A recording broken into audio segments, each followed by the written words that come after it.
Creativity is a nutriment for our soul. It is essential to living a happy and fulfilled life.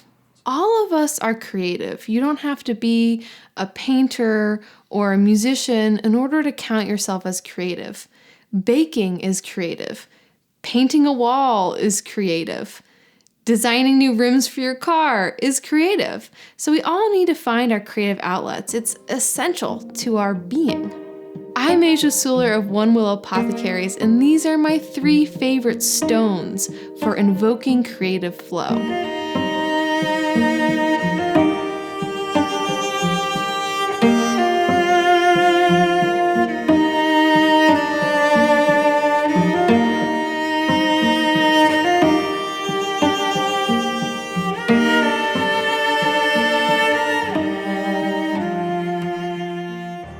Stones are powerful medicine. They're some of the most ancient medicine here on this planet.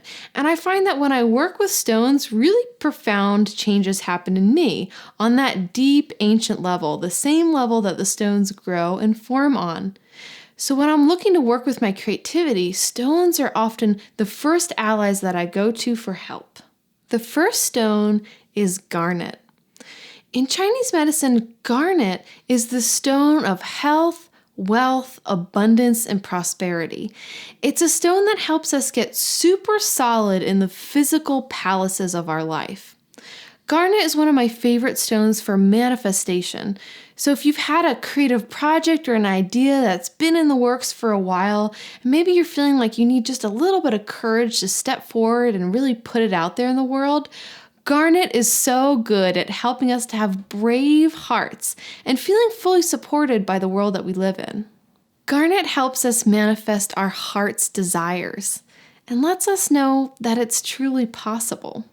Ultimately, garnet lets us know that we're ready to move forward. It gives us a solid foundation and grounding here and lets you know that the well of your creativity is truly abundant. The next stone is rhodochrosite.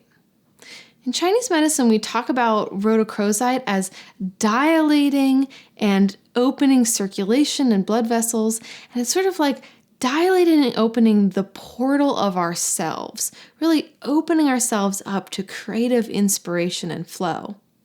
Rhodochrosite is one of my favorite stones for anxiety. So if you're having any anxiety wrapped up in your creations, perhaps feeling like you're not sure how they're going to turn out or if you're up to the task, this is one of my favorite stones to work with.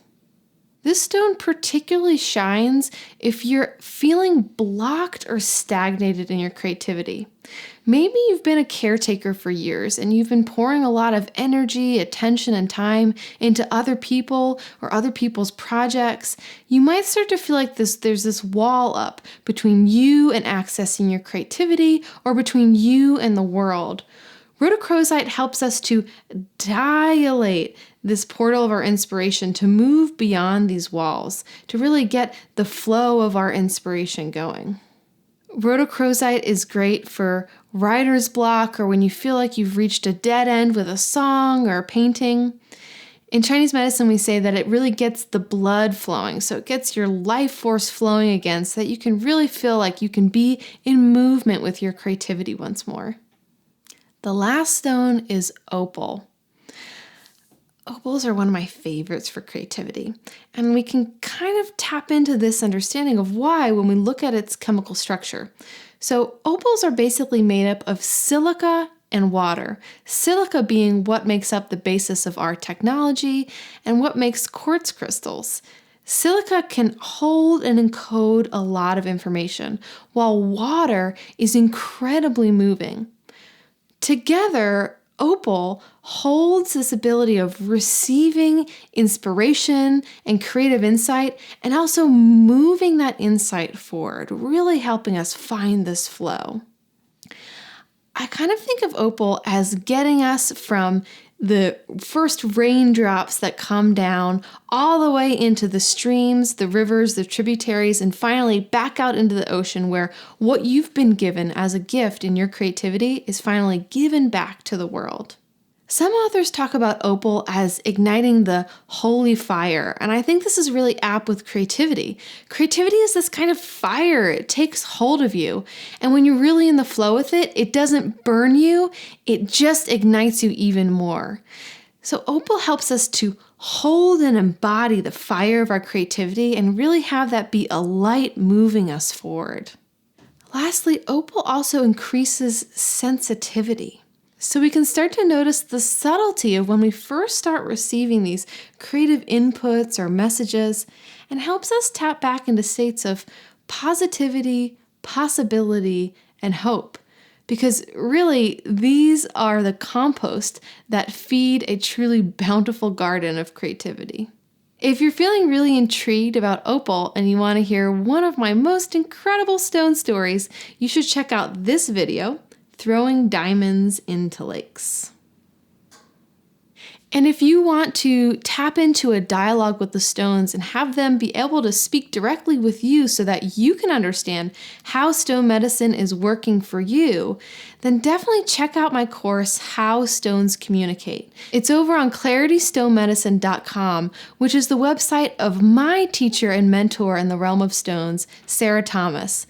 That whole website is chock full of so many great courses in the realm of Chinese stone medicine, and you really can't go wrong. If you're interested in my course, you can check out the link for that below. So if you liked this course, go ahead and share it with your friends. Share it with your artist friends, maybe those looking to work through these creative blocks and cul-de-sacs. And let me know in the comments below, what has been big for you in breaking through and finding your creative flow? Because all of us are creative beings. And all we really need to step back into that flow is to trust it and say yes to the support that's coming in to help us.